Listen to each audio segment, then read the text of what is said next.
Oh, I've turned German. Hey, greetings, folks. Welcome to DieDragonDie presents the Legends campaign. This is episode 4, where we're going to do Azzy's backstory and butcher some accents. We're getting some feedback there from.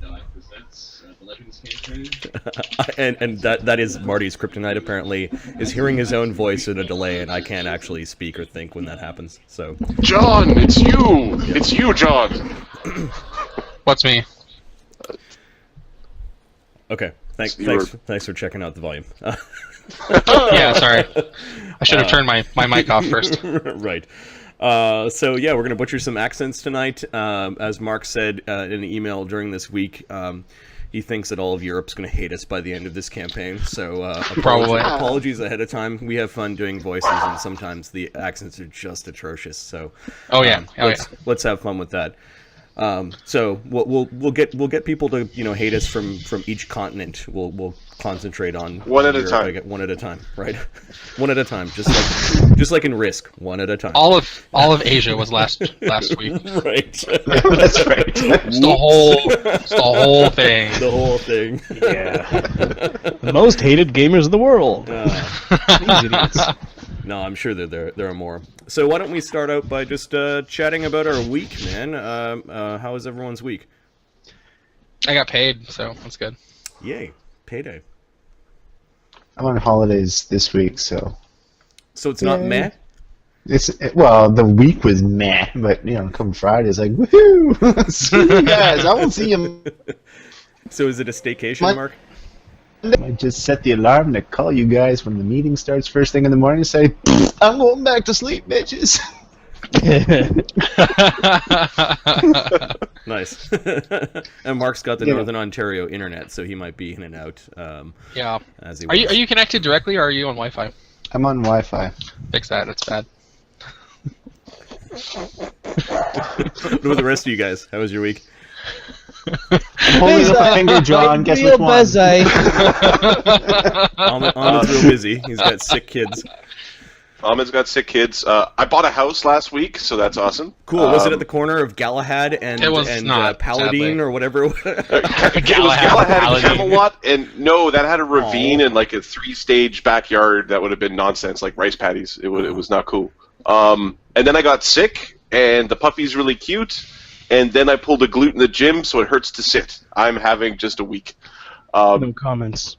Why does your ass hurt? my right bum is in pain. Not saying anything. Kind of gym is Cyrex or Sir X. What kind of gym do you go to? I go to Fit for Less, okay. and they have a squat rack, and that's what I need. Right. A big heavy bar. And then I hurt my butt. So yeah, that's what I did. Right. Emergency babysitting sounds like it's not the best thing in the world there, Cyrex. Well, I had we had some technical issues. yeah, I had some technical difficulties. Yeah, last game was such a downer. It was such a fun game, but all the options to save to disk were turned off for some reason, and we lost half the episode. So we got to the halfway point, and we're like, oh, for posterity, we need to record this. So apologies. Yeah. We made a bunch of jokes. So that about was last rehearsal. Game. Yeah, exactly, rehearsal. That's what we're gonna call that. We'll change things up a little bit, and of course, you're missing the last half of the planned game and chaos, and you're missing Ahmed at the end of the night saying this campaign's gonna be so epic. So that's pretty cool. So. We already have like one person with a tagline. It's great. Right. Yeah. Exactly. Catchphrase, Marty, I guess. You're the host and DM and resident plague monkey. I too got a cold this week, so if you see me hacking, coughing, and sniffling, apologies. I'll try to mute while I'm doing that. But I've run out of Kleenex in my household, so now I'm using toilet paper. Like it's at that point of like cold. Same point. Same point. No comments. No comments. It's when green slime attacks, right? Okay. Marty, is Modron? Oh, hey. Modron Hi, is Nick running. Berger too. Thanks for joining us. Cool.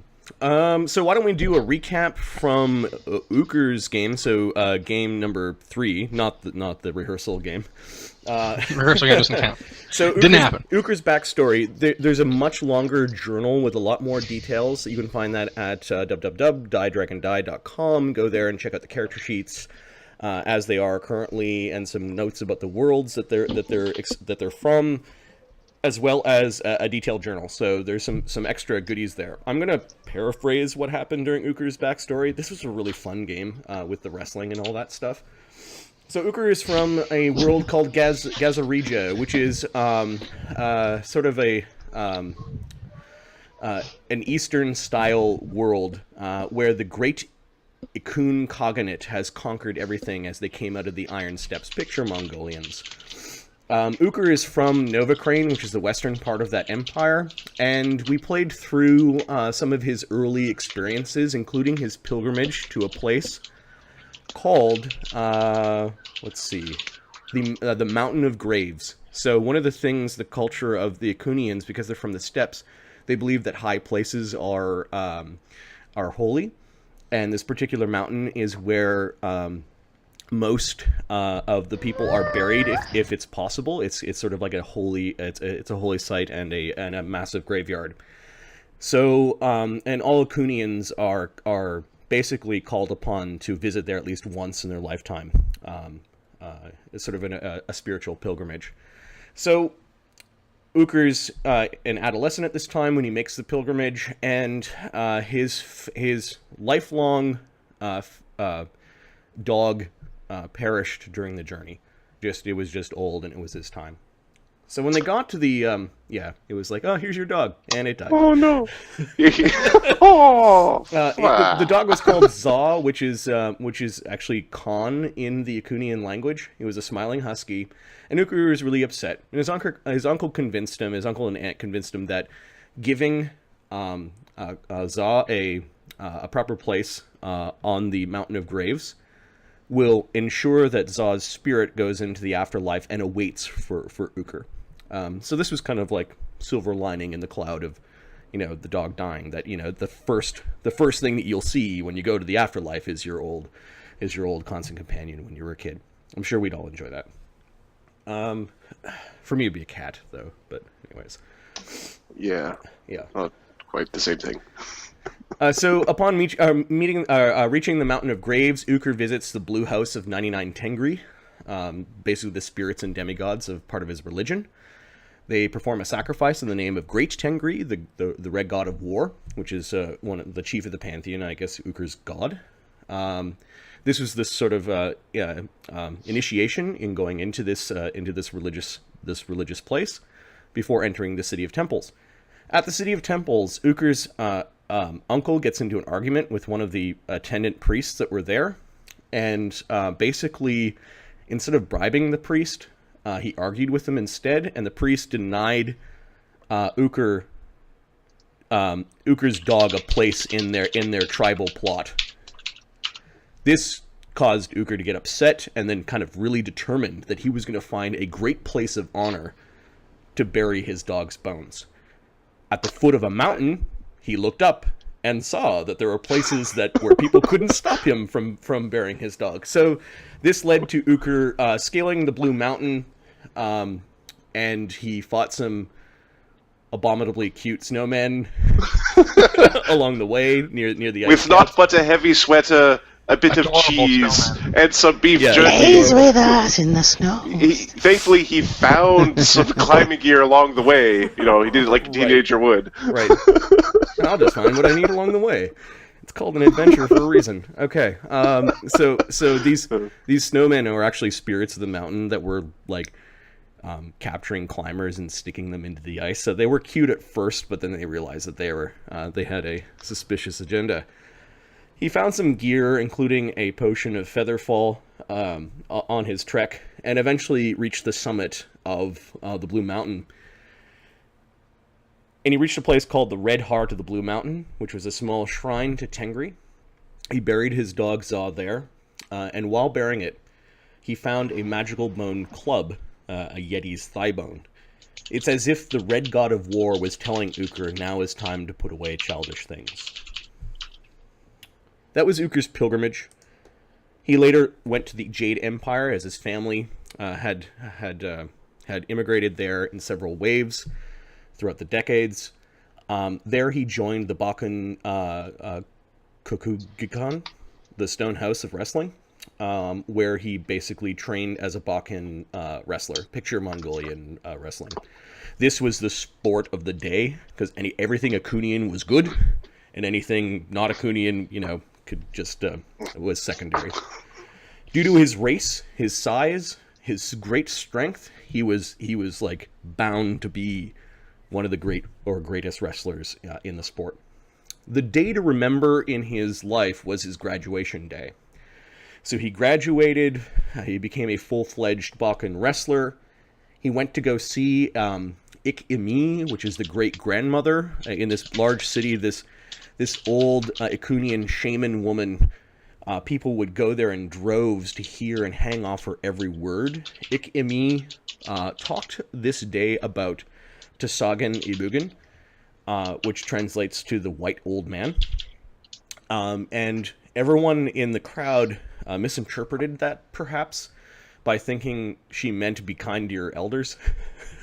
Uker thinks that there may be something more to it, especially retroactively after the events that brought him towards Vosland in the first game. Yeah. You went to the Noodlemans, which was like the guy had fortune bowls instead of fortune cookies. Like, you eat the bowl of soup and there's fortunes at the bottom of it. Some fortunes like good soup. I loved that character. Or never pull a Fulion's tail, or every great journey starts with one bowl of soup. And then my favorite one was help, I'm trapped in a potter's house. During this particular, so this training regimen for these really large wrestlers is train on an empty stomach, eat until you can't eat anymore, eat some more, take a nap, get up, train some more, then have some eat, then go to sleep. It's like this crazy regimen. So Uker basically liked to go to Noodleman's for this. Uker heard a rumor while at Noodleman's that the great Lord Vago of the city, cousin to the great Khan, had proposed to the last princess of the Zhou dynasty. The Zhou dynasty being the old aristocratic rulers of this one segment of the overall empire called the Jade Empire. And this was seen as, like, after 200 years ago, when the conquest of the Iron Horde happened, this marriage was like the last conquest of this great culture. So this was a big thing. Uker received a gift from his twins. These were my favorite characters, bit characters from the thing. There were two Nezumi rat people. And Mark, maybe you could describe what they were, just sort of as a recap. They were twins. As Marty said, they're rat folk. One was an albino chaotic good rogue, and the other was a jet black lawful evil ninja. And however, when they were close to each other, or nearby each other, their alignments both shifted towards, and they both became neutral. And such a neat concept. Yeah, and they're very vicious working together. Let's not forget the cheese of them being able to stand in the same space and get sneak attacks through flanking without having to actually flank. Tactically, oh, man. they are pretty superior. They are mice, so cheese is what they like. I use that. Yeah, that was Zin and Zan, right? Touche. Yeah, Zin and Zan. You might see They're Zin and awesome. Zan Those are again fucking awesome. when they finally go back to this world. You'll probably see some of these beloved characters again. Well, Zin and Zan now. Considering how OP they are when we get back, it's just going to be Rat World. Ninja Empire. Rats. It's just, Right. Do you know how fast we breed? Of course we're running things. Oh The demon no! called the Incestuous Rat rat Catcher, yeah. people. So they had a gift for Uker, which was a free massage at the Lap of Coil's massage parlor. This is where a Nagaji, picture snake folk, a blind Nagaji ran this really strange massage parlor where she used constrictor snakes as part of the massaging process. So Uker, being a inquisitive and a guy who likes those sorts of luxuries, I suppose, went there. He ran into a crime boss named Vago? No, that was the Lord. Yabo? Anyways, a minor crime boss. Asshole. Yeah, I'm pretty certain that was his name. I don't know. He ran into a minor crime boss who'd been trying to get Gabo. That was trying to force Uker into cheating and throwing matches, but he kept on refusing. So Gabo and some of his thugs were waiting for him at the Lap of Coil's massage parlor. They ran into each other. He went and got his thugs and came back by the end of the massage. So there was a bit of a scrap there where we learned how really strong Uker is and how deadly he is with certain alchemist combinations. So that was pretty neat to watch. The Palace of Eternal Earthly Delights was where Uker and his classmates went to celebrate. Some of the things that happened there was Uker encounters a somewhat tame alcohol-imbibing raccoon that turned out to be a Takumi spirit. He made friends with the Takumi spirit. They got into that classic sort of like sports brawl with a rival school. We kind of described that because the real combat was a small cadre of shadow warriors had been hired to steal Uker's sash from him. Now, one thing that happened early on is that when Uker goes to see Imi, he sits in these really large seats, and almost as a place to shame the aristocrats of the Jade Empire, these aristocrats are also seated near these warriors, and Uker rubbed this one noble woman the wrong way and exchanged some barbs. So she, being a vicious woman, hired some, a trainee assassins to go take away his nice shiny new sash that he was wearing that day, knowing that would bring him great shame and dishonor. So they failed. I think Uker killed his first man in that fight accidentally. I kicked him down a flight of stairs. And it was hilarious. Lined well. After that, they went back to Uker's master's shop, who is the Nagaji father of the masseuse. He's an old blind Nagaji who is an alchemist. You didn't actually meet him because apparently he was going through his last molting, so he was kind of off stage. But they went back and healed up there because they had one more place to go that night, and that was the infamous pit of the Flying Hog Demon to watch underground sumo wrestling, which had been displaced by the Ikunian wrestling as the sport.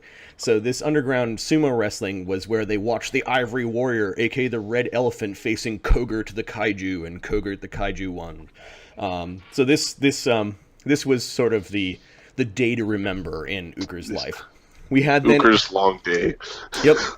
We had then the spring tournament of Iron Rings, where Uker competed against other rival schools, sort of like as his first official competition. He actually placed second. You can thank Ahmed for building a much more OP wrestler build than Uker was. Champions, my friend. So that feeds bullshit. There's bullshit CMD feeded there. Bullshit. Right.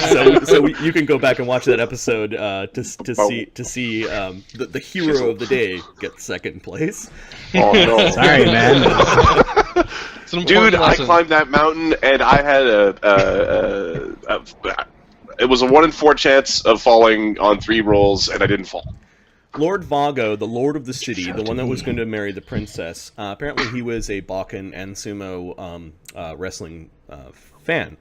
So he actually ordered the wrestling houses to gather for an inspection, and he spoke to the number 1 and number 2 placing houses plus their wrestlers, and invited them to a celebration at the Jade Palace to celebrate the coming marriage between him and the last princess of the Zhou Empire.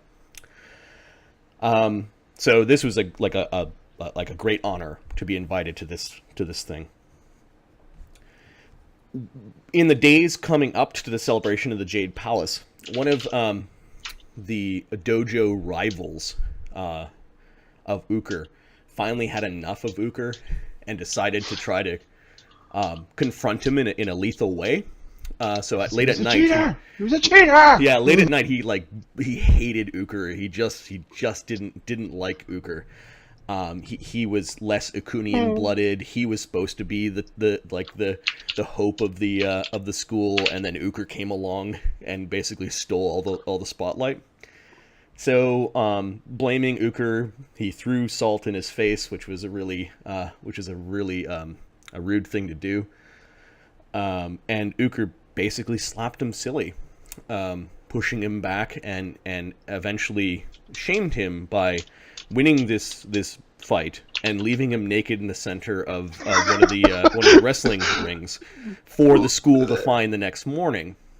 Well, this did not sit well with the masters of the schoolhouse, and having him suffer such a disgrace for some unknown reason that he refused to say, he was kicked out of the school. And a week later, he was seen across the street as he committed suicide, hung himself, kind of in protest over Uker and being thrown out of the school. So this is where Uker realized that not only his lethal actions have lethality, it's his non-lethal ones do as well. He was being a really big dick, though. But I feel bad. The celebration at the Jade Palace was surrounded by much excitement and ceremony. During this, and Uker got placed in a prominent spot, kind of near the gift table.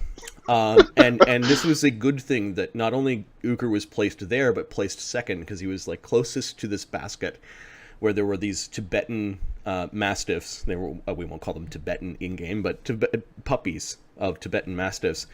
Was in this large wicker basket. So Uker ended up, while the ceremony was going on, ended up playing with some of these puppies. The Great Khan was supposed to arrive, but instead, a great shaman of the Iron Steppes presided over the blessings.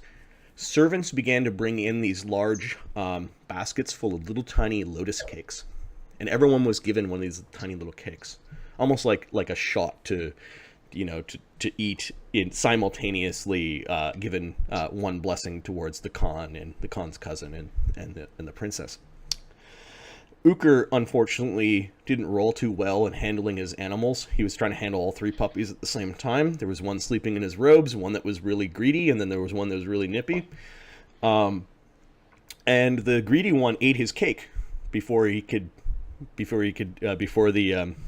ceremonial eating happened. This was a good thing, as it turned out, as the great shaman and this really strange man, a tall, white-skinned monk with an ill-favored look, who Uker did not enjoy the gaze of. Uker, not wanting to miss out, wanting to get out of the gaze of this man, snuck into the back room where there was a large statue of Tengri made out of darkwood.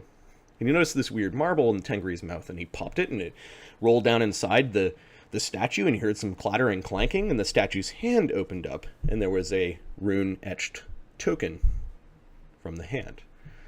He took that, because when your god's depiction offers you something, you usually take it. Good thing that he did. Yeah. It was at this point that Uker realized that he heard strange sounds coming from the auditorium that he left. 400 people, as he spied over, had collapsed after eating the cake. The strange priest wandered out of the room with the strange monk with the priest almost like lurching like he was under some sort of magical compulsion. Uker, in a panic, checked on like his master and the puppies, and the one puppy that ate the cake was also on his side.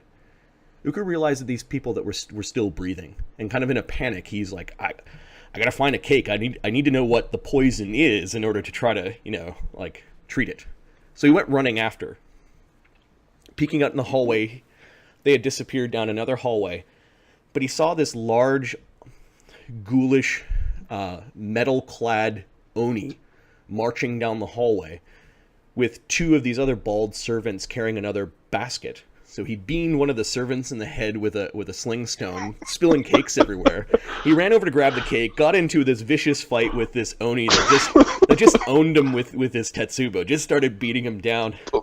Turning around was this tall monk, and he began to reach over and pull his face off like it was a mask, revealing insects and worms, and just they were all over the place. Uker, stumbling around, realized that he was leaving this trail of these crusty insects wherever he walked. Uker grabbed a cake. One of the servants was actually still offering Uker a cake. Grabbed a cake and ran back into the auditorium. On the steps, with his back turned to the audience that were still all passed out, Uker's trying to preserve this cake in some alchemy jar to kind of keep it safe. when he hears the audience rising up. Turns around and he sees in its full glory this man, this, how did I describe him? The horror of 1,000 squirming things in a vaguely man-shaped form, pointing at him as the entire crowd began to point at him as well in unison. His master, Lord Vago, all the servants and people that had been gathered. A white light then embraced Uker, a piercing white light. And in the white light, Uker spied two things. One was an old man. An old man that he thinks he saw in a vision, that he suspects Ik-Imi was making reference to. And it may be related to the old man that was collapsed at the base of the stone plinth that brought all these strangers together, or that is involved in the great magic that brought them to Vosland.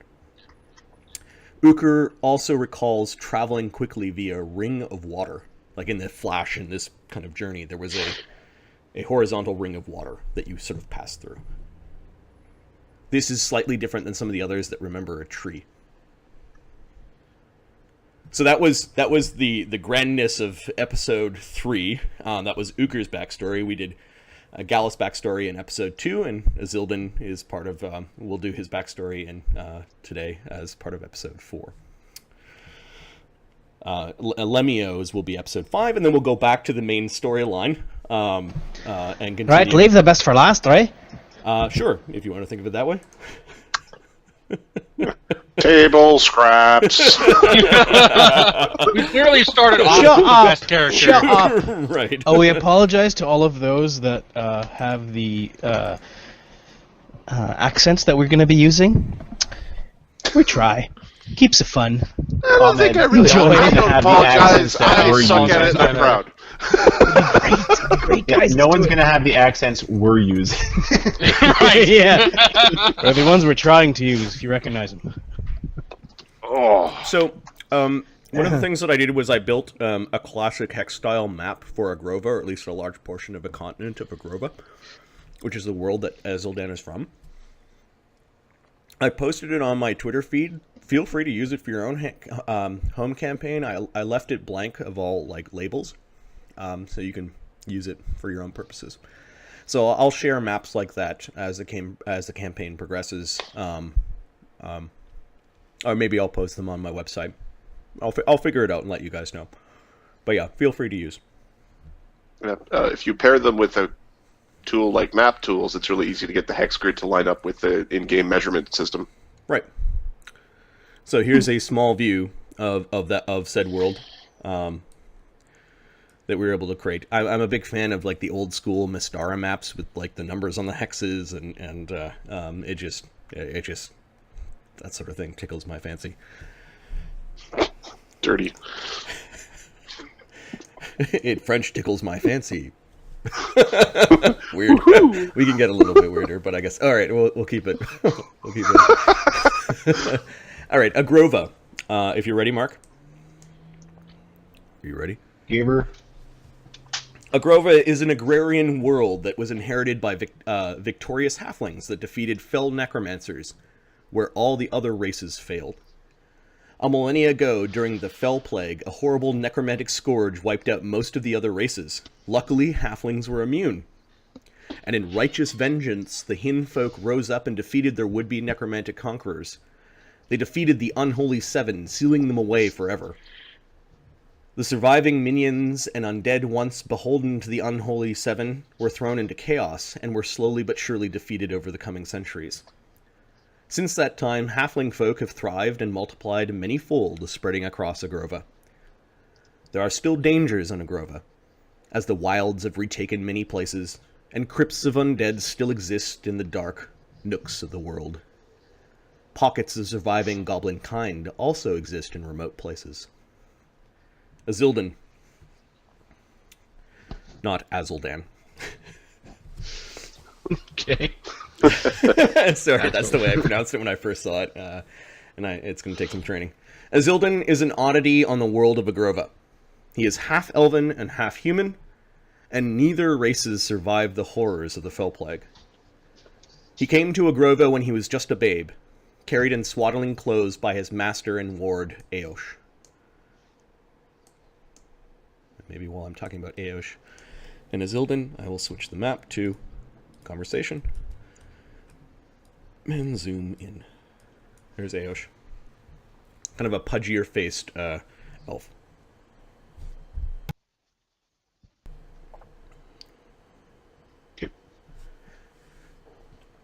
He came to Agrova when he was just a babe in swaddling clothes, carried by his master. Eosh is an elf, a master archer, and quite close-lipped about Azildan's origin.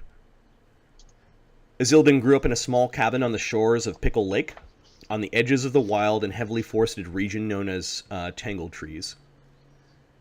Eosh made a living as a hunter, and traded occasionally with the folk of a nearby farming village called Grumsby, located on the southern banks of the Rough Ride River.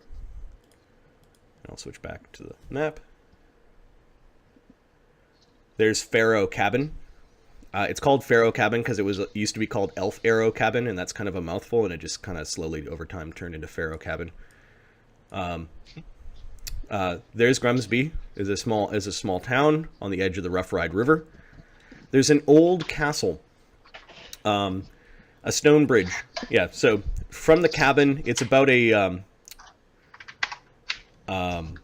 day, well, a little over a day's walk for a halfling, maybe about a day's walk for an elf from Grumsby to the Pharaoh Cabin.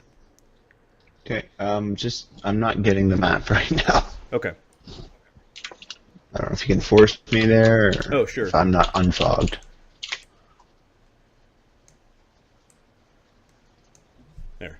There we go. Beauty. So yeah, okay. we're using map tools, and there's a neat function where I can force all the players to look at what I want you to look at. Where was I? While river traffic along the Rough Ride River, and I guess the Pickle River is possible, it's really difficult and confined to small canoes if necessary. It kind of acts as a barrier between the farms of Grumsby and the wilds of Tangle Trees. The stone bridge at the ruins of Castle Gallowsmark provides a convenient crossing. The halflings never rebuilt Castle Gallowsmark.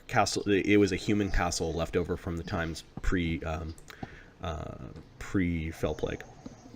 Okay. All of this territory and much more was called the Valdivian Belt, and it was administered in theory by a baron.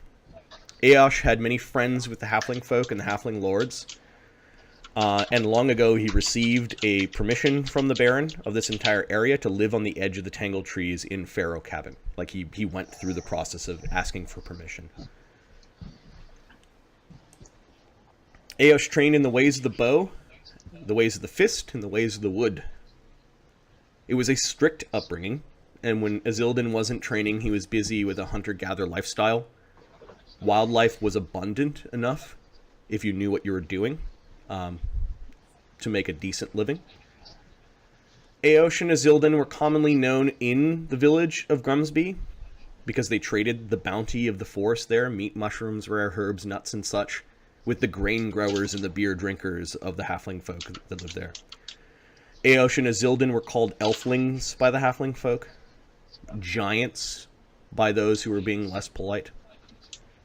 In the early years, halflings from all over the Valdivian Belt came to meet the strange big folk. But as years passed, however, the novelty sort of wore off. I'm not special anymore.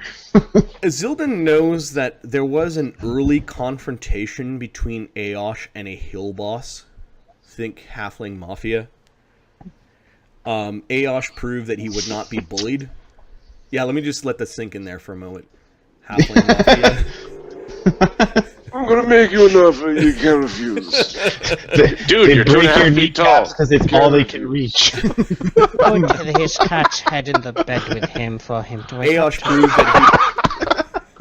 Eosh proved that he would not be bullied and was quite deadly with the bow and arrow. And that kind of like ended for a very long time, that confrontation.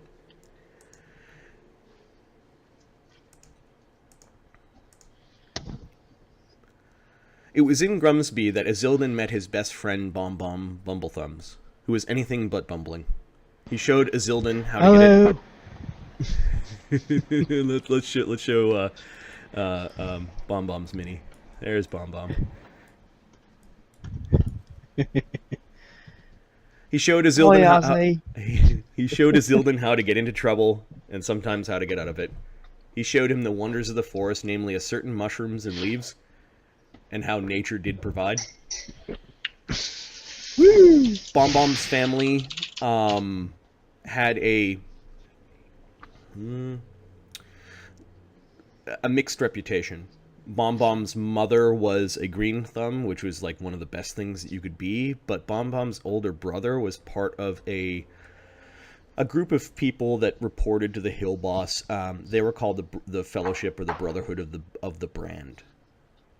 Do you have any knowledge geography or knowledge local? There are two separate roles. If you have a knowledge geography, I'll let you see more of the map to start off with. I do not. It's just knowledge nature. Is that for Bombom and? I is where I is, and I is where I am. I'm gonna kind of leave Bombom as an NPC. The other NPCs of the world might know more than Azildan, but the focus should be on Azzy for this Got part. it. What about knowledge religion? Knowledge nature. Okay, so you don't know if there's any religious significance with some of the things that I've said. You do know Yondala is the chief of the Halfling Pantheon. Little people worship little gods. That's all I know. Yondala is kind of like the chief god of the harvest, and Halflings love to eat. So, I think Bombom's family were close to at least the mother and father. You know that Aosh, when he went off in early days to explore the surrounding areas, that it was Bombom's mother that looked after you, like when you were a little kid. So you've been friends with Bombom for your entire life. You guys grew up together. It was Bombom who nicknamed Azildan, Azzy, as Azildan sounded too serious. Speaking of serious, we should talk a little bit about your training. I know you took the Zen Archer archetype for Monk. Yes. I think we're going to change that a little bit because Zen is really not an elvish concept. We're going to change the word of it to something called Thlidra. Thlidra. A Thlidran... And it shall never be spelled correctly again. Right. And Mark's like, that's Nope. it. Nope. Mark's rejoining. I quit. Zen or death. He's like, Zen or death. You upset Mark. He left. Here's back. What a very Zen concept. I lost Marty though. Got John and Marty. There we go. Awesome. Thlidra.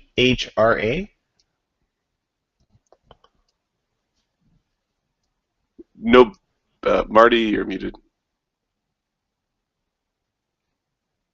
Nope. No.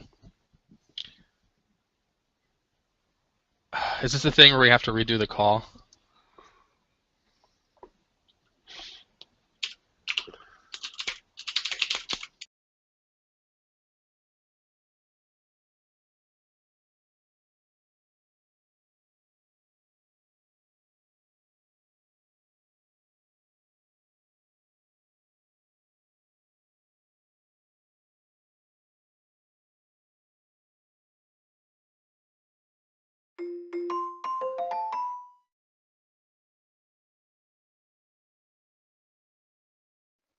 Or in the DM's absence. The Oh, hello. dungeon master has Marty? returned. No. Can you hear us?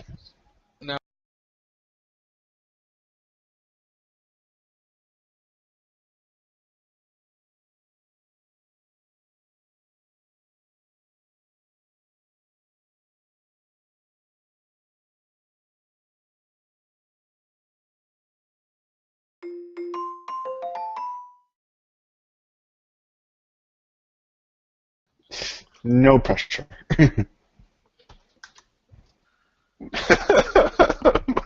No. Marta, you're making no noise. No. No, can't hear you. Didn't this happen like previously? Yeah, it did. It happened last week. What did we end up doing to solve it? Do we have to like all just quit the call and then No. Yeah. Okay. Yeah. Okay. Let's bail out of everyone the call. hang up. Stay tuned, Okay. people. We'll be back.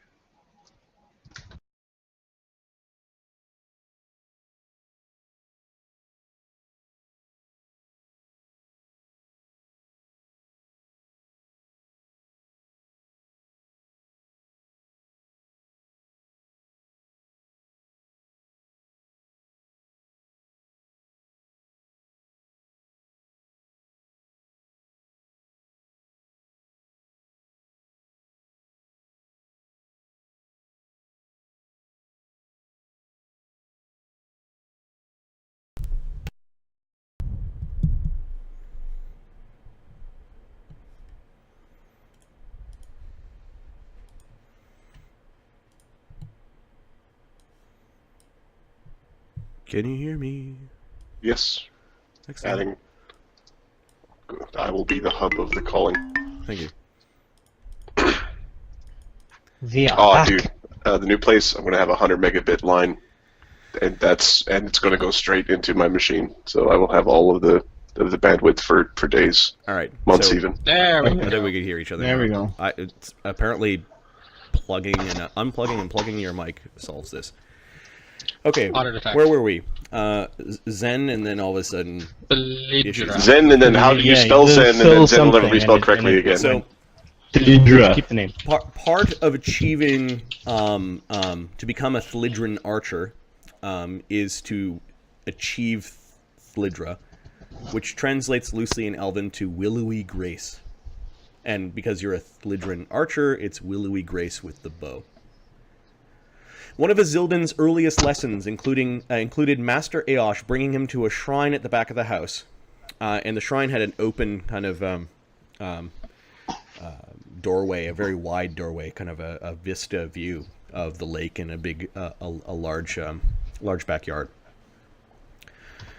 Kind of like an archery range, if you will. In the shrine, he showed Azildan various bows, explaining their traits, how they bended, how their grand form when they were drawn, the materials of their construction. Azildan's got craft bowyer as his bonus skill, correct? Yeah. Yeah, these are all things that Azildan committed to memory, and like had an easy time doing so. Other concepts, however, did not come so easily. When the bow was fully drawn, Aosh spoke of the spirit or the all, and how it was really important to learn how to draw the bow and to draw it properly. You remember the first time he did this kind of as a show to you. He thrummed the bow twice, making a wondrous and beautiful sound that spoke to Azildan. He notched an arrow and drew the bow back so far and let it loose into the clearing behind the house. It looked very beautiful, effortless, as if the bow was like going to break as he bent it back so far. He then turned to Azildan and said, "Here, now you do it." And I did. No, No? Not that easy? no, it was not that easy. You did not achieve willowy grace in your first or thousandth shot of the bow. Only you are not to use the full strength of your body. You must relax and let your hands do the work. Once you can do this, you have taken your first step to Thlidra, or willowy grace. At first, Azildan tried to pull back the bow with his shoulders and kind of fight the bow, whereas his master basically in all one great motion was able to do this. A couple of years later, it came to Azildan's attention that he was not breathing right.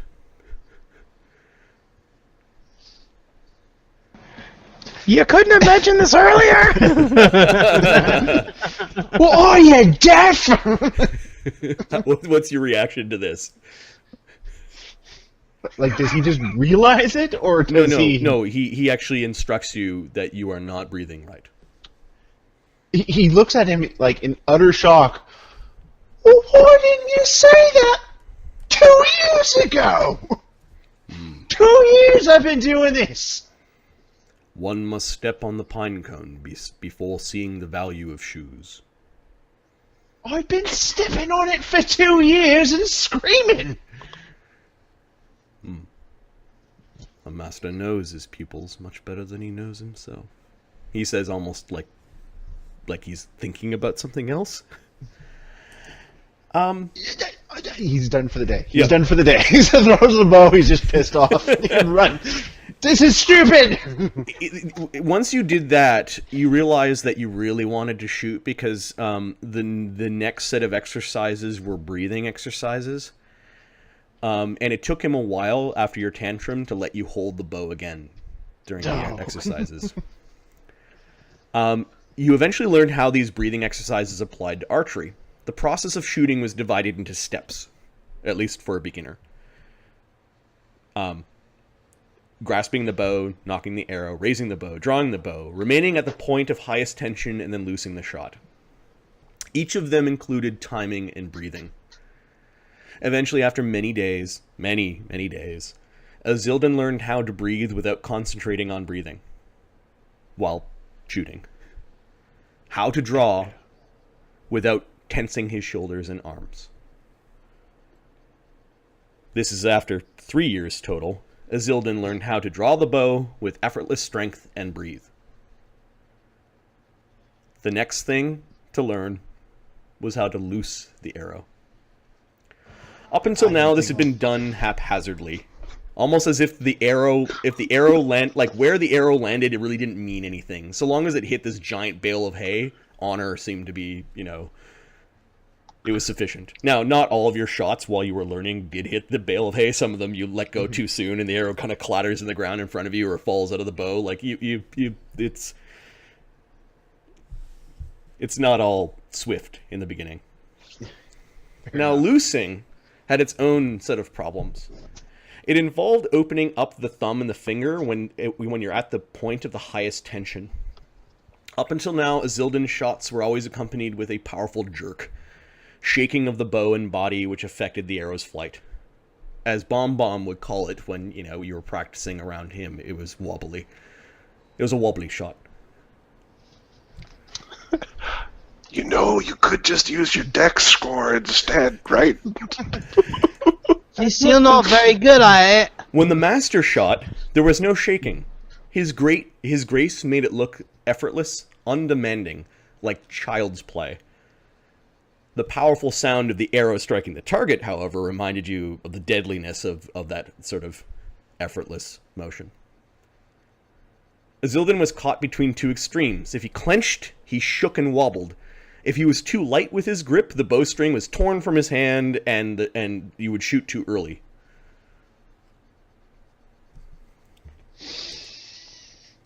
Yeah, I'm sure that wasn't frustrating at all. Weeks and months went by. Give me an attack roll. Okay. Just like a D20? Yeah, a D20 with your BAB and Dex, I guess. Or I guess you're learning. Yeah, just D20 and BAB. That's fine.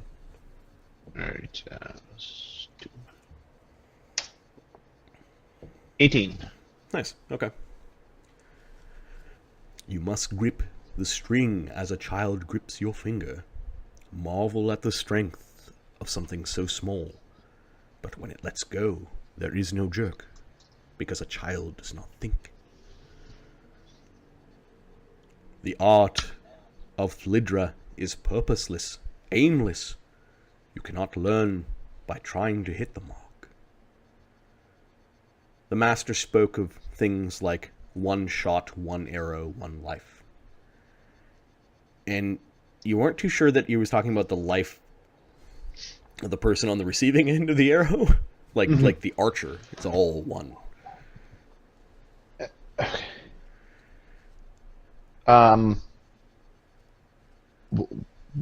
What? What do you mean it doesn't matter if I hit or not? Am I supposed to know if I'm getting any better if it don't matter where it goes? We're not at that stage yet. You still have not learned how to let go of the shot. To let go of yourself. You must learn how to wait properly. Oh, I've been waiting like 4 years now. With all due respect, Master. Continue. His answer to this is more practice, right? As he walks away, we don't all live 500 years. He goes back to it.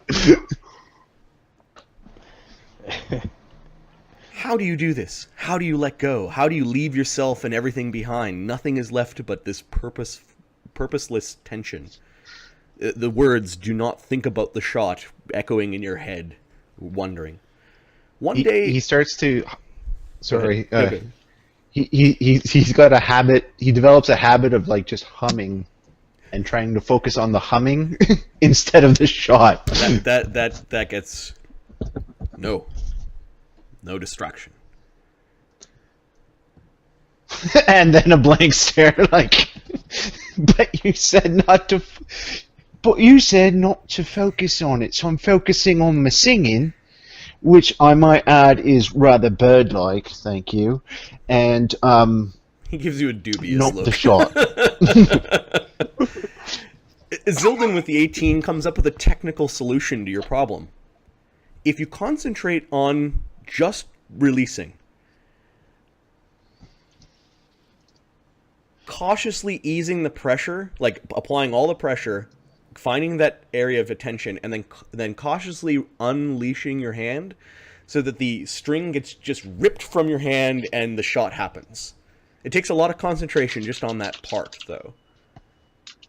When you try this out, it actually works. There's no wobble. Aosh, when you did that in front of him the next day, was first surprised and then told you to do it again. And at that point, he got really angry. And that was the end of the lesson. It would be 2 weeks before he called you for your next lesson. What do I do? I'm getting better. What's the problem? You must be egoless. You are concentrating on releasing, on your fingers. There must be no purpose in your shot to achieve Thlidran, Willowy Grace. But if there's no purpose in the shot, why am I taking the shot?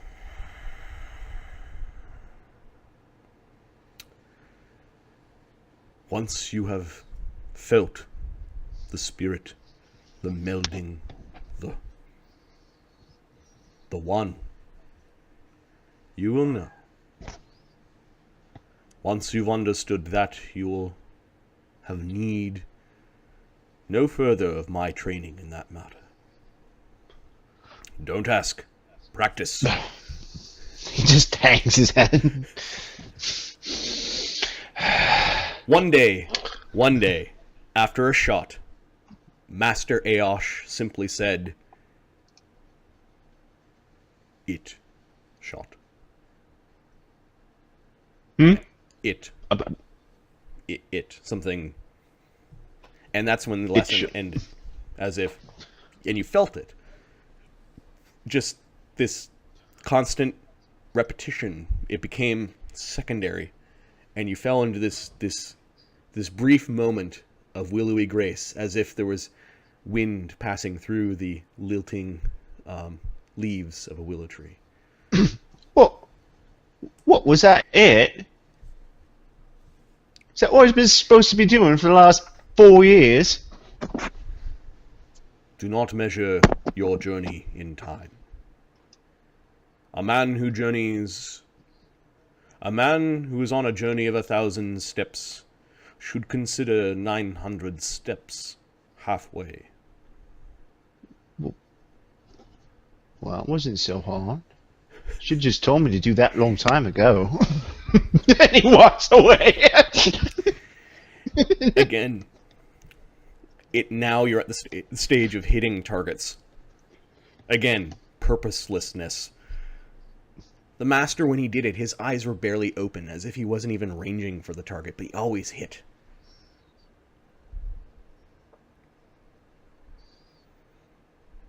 No, do not aim.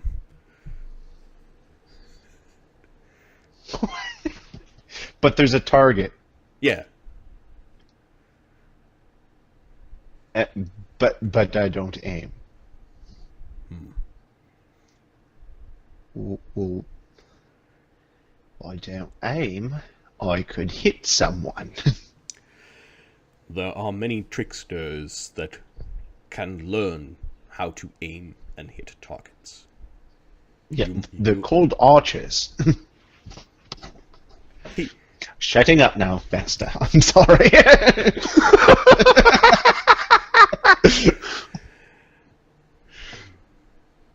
You must be one with it. One bow, one arrow, one shot, one spirit. Do you get frustrated with this again? Or Yes, he does. Yes. okay.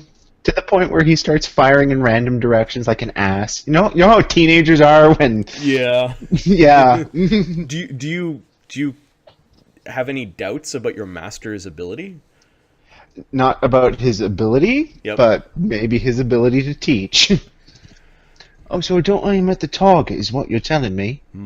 You Don't aim at the. You do not need to see the target. Oh, well, maybe I'll just aim like this and just fire. Did I hit it? No, seems I missed because it's way over there. So you fired backwards, like into your house. Yes. Okay, well, What a jackass! the master Unless, of lets course, you like clean up the mess That you made. pot was in fact my target. And I just didn't know because I wasn't one with the pot. Is that what you're telling me? We shall have a lesson at night. The moons are new. And I will show you what I mean. The master then gets you to set up a target kind of out in the range. It is a really dark night. He then, even though you know that elven eyesight is keen in the dark, only under starlight, he blindfolds himself after he sees where you put the target. Azildan, though he trusts his master's skill, moves away from the target. Okay. He then takes a shot and hits the target. Okay, that's impressive. The second shot, however, then hits the arrow that hit the target. Move the target while he's blindfolded. Do it, you pussy! Azildan goes and brings the target back with the arrow, not wanting to pull the arrow from the other one, and kind of shows his master. His master doesn't seem to brag or like this. You can. That's do how it's done, boy. when you have achieved. Hand on your shoulder. Willowy grace. That makes no bloody sense whatsoever. Like with all, he's just like in awe. Like, how did he do that? Eventually, you do hit success.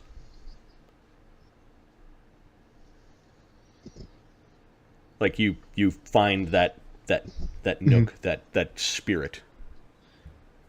Okay, like steady. Yeah. It slowly begins to come. Oh. Oh, this is easy. When you finally show him that you can. Now you're not hitting targets on targets, but you're like in the groove. Okay. Like, you're not hitting arrows on targets, you know, that sort of thing. You're still. No, but he's hitting the target without aiming. Yep. The master then presents his best bow to you. You have achieved the first rank as a Thlidran Archer. You have, before my very eyes, in your journey, learned to be one with the willowy grace. I give unto you my best bow. And when you have no further need of it, do not hang it up. Do not